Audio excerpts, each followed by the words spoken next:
जाती नहीं। बता सकता है कोई कि पटेरा के इस क्षेत्र में ये हरिजन समाज की धरती, ये हरिजन समाज की धरती है और यहाँ से पटेरा से उस तरफ जाओ तो लोहार जाति की धरती है, यहाँ से चले जाओ तो पटेल जाति की धरती नहीं। धरती की कोई जाति नहीं है। आकाश की क्या जाति है? किसी ने क्या लिखा आपने सुना? धरती तो बट जाएगी। जो बांट लिया ना कि ये पाकिस्तान है, अमेरिका है, अपनी एक लकीर खींच ली, सीमा रेखा बना दी कि ये भारत है, ये पाकिस्तान है, लकीर खींच दी, बट गए देश। जैसे हमारी जमीन बट जाती है कि बेटा 1 एकड़ तुम्हारी, 1 एकड़ तुम्हारी है, बीच में से मेड़ बना दी, तो ऐसे ही धरती बांट ली। धरती तो बट जाएगी पर नील गगन का क्या होगा? है कोई माई का लाल जो आसमान को बांट सके? खींचो लकीर के ये हमारा है, ये हमारा है। तो जब धरती की जाति नहीं, आसमान की जाति नहीं, पानी की जाति बता दो कि यहाँ की जो नदी ब्यारमा निकली है यहाँ से, इसमें किस जाति का पानी बह रहा है? तो पानी की जाति नहीं, घर में जो अग्नि जल रही है उसकी जाति नहीं, हवा की कोई जाति नहीं और धरती आसमान की जाति नहीं, तो उन्हीं 5 तत्वों से मनुष्य बना है। मनुष्य की क्या जाति है बता सकता है? कोई जाति नहीं है। और ये जो संजय भैया ने दृष्टांत बताया है, रुलाने वाला दृष्टांत था। मैं थोड़ा सा और उसको मतलब उसकी मत समझ लो टिप्पणी या विचार व्याख्या कर रहा हूं कि उतनी लाइन में सोचने का विषय है कि कार्यकर्ताओं ने इसलिए रोक दिया था कि भाई तुम हरिजन है या जमादार है, तुम गंदगी साफ करता है, सोच साफ करता है, तो तुम गुरुदेव जी के प्रणाम मत कर। क्योंकि कभी कभी अपनी कमी रहती है ना, जब विचारधारा को समझ नहीं पाते हैं। तो गुरुदेव जी ने कहा उसे सबसे पहले लाओ, तुम सब रुक जाओ, उसे पहले प्रणाम को भेजो, क्योंकि तुम गंदगी करते हो, वो तुम्हारी गंदगी साफ करता है, वो तुमसे बड़ा नहीं तुमसे। गुरुदेव जी ऐसी विराटता, ऐसे व्यक्तित्व है हमारे गुरुदेव जी का, ऐसा हृदय है। तो इनसे भेदों से ऊपर उठो। कोई और कारण हो पर जाति के नाम पर भेद नहीं होना चाहिए, कभी नहीं। जहां है वहां धर्म हो नहीं सकता, कभी वहां धर्म है ही नहीं जहां जाति है। रामायण पे रोक, मंदिर जाने पे रोक, यही तो अधर्म होते रहे हैं। इस समय काल परिस्थितियां रही, वही लोग जिन्होंने जातियों को बढ़ावा दिया, जिन्होंने संघ बनने चाहिए, गुट बनने चाहिए, इसमें कोई बुराई नहीं है। हम विश्वकर्मा जाति के हैं, हम अपनी जाति के विकास के लिए, उन्नति के लिए कार्य करें, ये जातिवाद नहीं है। लेकिन जातिवाद ये है कि सिर्फ मैं श्रेष्ठ हूं, बाकी कोई श्रेष्ठ नहीं, मैं जो कुछ करूंगा अपनी जाति के लिए करूंगा, इसे जातिवाद कहते हैं। और ये राजनीति सबसे ज्यादा इसमें जो योगदान है वो राजनीति का योगदान है। वो राजनीति ने सोचा कि गुटों में बांध देंगे और इनको एक दूसरे से भड़काएंगे तो हमारी कुर्सी सुरक्षित रहेगी। उत्पत्ति तो वहीं से। और भी अध्ययन करेंगे तो और अगले मंचों पे बताएंगे कि इसकी शुरुआत का उदाहरण देते हैं। ये कहीं ना कहीं वो गलत विचारधारा पर उठते हैं। कभी ऐसी कोई प्रथा नहीं रही। भगवान ने मनुष्य बनाया है, वर्गों में जरूर बांटा है, वो भी ब्राह्मण, क्षत्रिय, वैश्य और शूद्र, ये बने थे और ये बहुत काम के थे। इनमें कोई भेद नहीं था, इनमें कोई ऊंचा नीचा। अरे 4 सगे भाई थे, भाई 4 सगे भाई थे, ये मान के चलो आप। एक के अंदर ज्ञान था, उसे ब्राह्मण कह दिया गया। एक के अंदर शक्ति थी, उसे कहा तुम सबकी रक्षा करोगे, उसे क्षत्रिय कहा गया।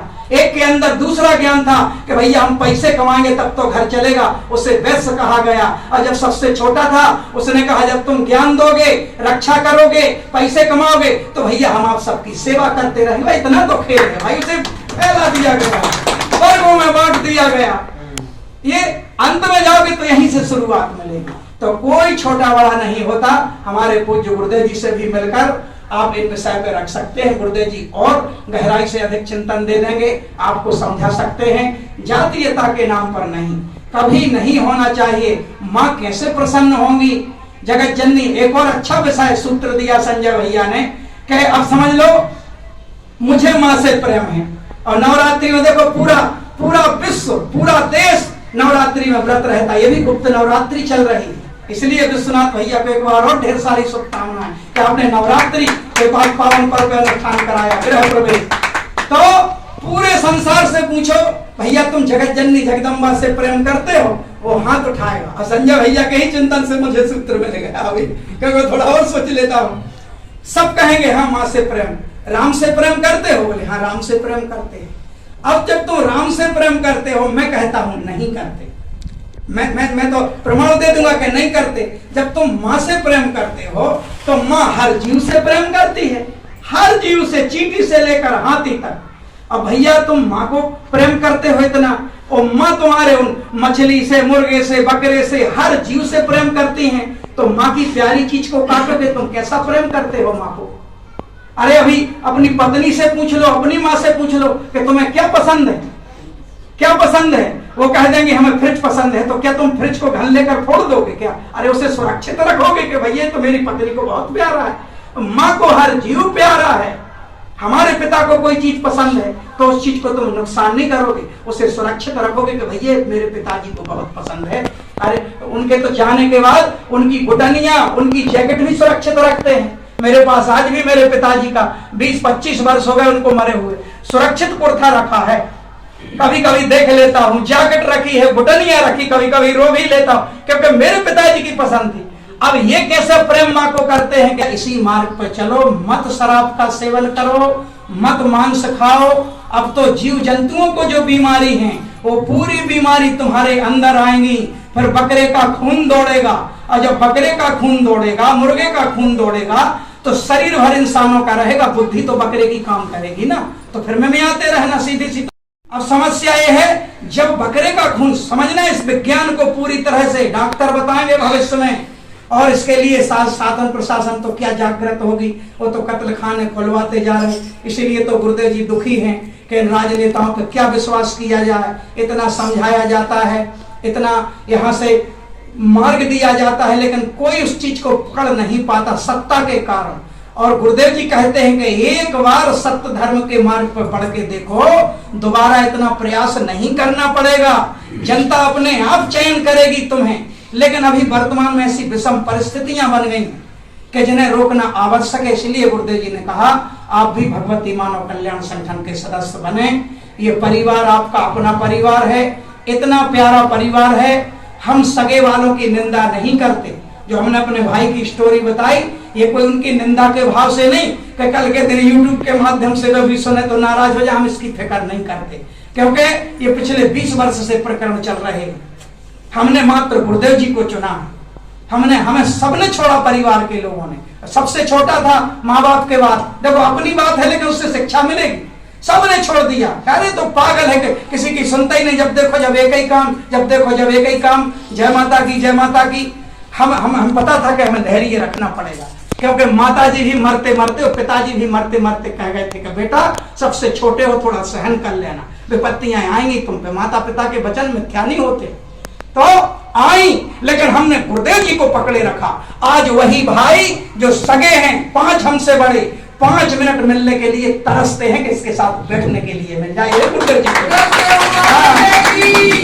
जी। बड़े हैं, उन्हें पता है कि जो बोलेगा कहीं ना कहीं उसमें परिवार का कल्याण, रास्ते वो निकलते हैं। कितनी ऐसी बहनें हैं, कितने ऐसे रिश्तेदार हैं जिनको मात्र गुरुदेव जी के यहाँ निवेदन करके उनको लाभ दिलाया गया, और वो इस चीज को मानते हैं कि हाँ तुम्हारे बस चल नहीं पा रहे। उनसे कहते हैं और थोड़ी सी शक्ति जागृत करो। धर्म की शक्ति बड़ी कि धन की शक्ति बड़ी, आज ये भी क्लियर कर लो आप। जो लोग कहते हैं ना फिरते रहते हैं, हमारे भी हालांकि गुरु भाई किसी से कम नहीं। यहाँ जो जिला अध्यक्ष बैठे हैं मुकेश तोमर जी और ममता दीदी, जो चिंतन दिए, पति पत्नी हैं, ये प्रदेश पदाधिकारी है, वो जिला अध्यक्ष हैं, और बहुत बड़े कॉन्ट्रैक्टर भी हैं, बहुत बड़े ठेकेदार, दूसरे जिलों में, दूसरे प्रदेशों में इनके द्वारा बड़े बड़े भवन बनवाए गए। आज दोनों व्यक्ति समाज सेवा में लगे हुए हैं, वो काम भी बाधित हो रहा है, लेकिन चिंता नहीं। क्यों? क्योंकि आपसे प्रेम है, उन्हें पता है धर्म की शक्ति बड़ी है, धन की शक्ति बड़ी नहीं है। धन की शक्ति बड़ी होती तो सुने दृष्टांत, करोड़पति का इकलौता लड़का और मित्र हैं, और जब डॉक्टर ने हाथ 10 लाख लग जाए लेकर हमारे बेटे को बचा दो, लेकिन डॉक्टर कह रहे हैं भैया बात पैसे की नहीं है, नहीं बचाया जा सकता। तब उनका फोन एक गुरु भाई के पास आता है। देखो धन की शक्ति खत्म हो गई, धन की शक्ति डॉक्टर ही तक तो और क्या करेगी। तब एक गुरु भाई के पास फोन आता है, बिलक बिलक के, इकलौता बेटा है और करोड़पति बाप का फोन आता है कि भैया गुरुदेव जी से निवेदन कर दो, इकलौता बेटा है, इसके बिना कैसे जिएंगे, बताओ धन की शक्ति बड़ी कि धर्म की शक्ति बड़ी। ये होता है तो धर्म के मार्ग पे चलो।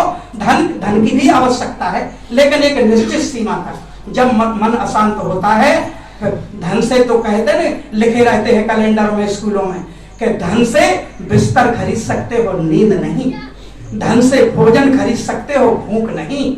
धन से वैभव खरीद सकते हो, शांति नहीं। शांति तो धर्म के मार्ग पर चलने से मिलती है, और धर्म यही है कि जाति भेद से ऊपर उठकर मां गुरुवर की इस यात्रा को तय करें। जीवन का सबसे बड़ा तप, जीवन की सबसे बड़ी भक्ति है कि मेरे कार्य से मेरे गुरुवर संतुष्ट हो जाएं।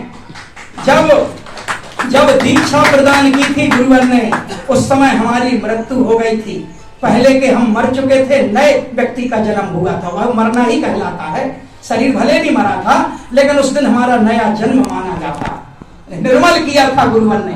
तो आओ ऐसी यात्रा तय करें कि हे गुरुवर, 2004, 2005 या 2006 जब जिसने दीक्षा ली थी, कि गुरुवर आपने उस दिन निर्मल बनाया था, और देखो गुरुवर 20 वर्ष बाद भी आपके सामने आया हूं तो चादर जैसी कोरी थी वैसा ही मेरी कोरी है, इसमें कोई दाग नहीं है। यहाँ कोई नहीं टोकेगा, कोई नहीं देखेगा, वो परम सत्ता परम न्यायकारी है। सुपर कंप्यूटर अपने आप फीडिंग कर रहा है, कब कौन सी कॉल आई थी, कब कौन सी मिस कॉल आई थी, कब कौन सा रंग नंबर आया था, प्रकृति सत्ता सब देख रही है। कार्यकर्ता एक दूसरे का सहयोग करते हुए जंजाल को गति प्रदान करें। और जो भी व्यक्ति इस माइक के माध्यम से सुन रहे हो, उनसे निवेदन अवश्य है कि इस अनुष्ठान से जरा सा भी अगर आपने माँ और गुरुवर की ऊर्जा का लाभ लिया है तो अपने घर में एक अनुष्ठान ऐसा अवश्य कराएं। हम इतने ही लोग फिर से आपके घर में आकर, कोई भी हो आप, अनुष्ठान कराएं, माँ गुरुवर की कृपा प्राप्त करें। यही एकमात्र विकल्प है। सबसे बड़ी चीज जो है, भगवान राम, भगवान कृष्ण, भगवान भोलेनाथ सब जगत जननी जगदम्बा के चरणों में वैसे ही बैठे हैं जैसा एक शिशु अपने माँ बाप के गोदी में बैठता है। और जब प्रकृति की मूल शक्ति को हमने रिझा लिया, मना लिया, तो इन समस्त देवी देवताओं की, समस्त इष्टों की अपने आप साधना हो जाती है और अपने आप कृपा प्राप्त हो जाती है। तो एक बार फिर आने वाले गुरु पूर्णिमा पर्व की ढेर सारी शुभकामनाएं।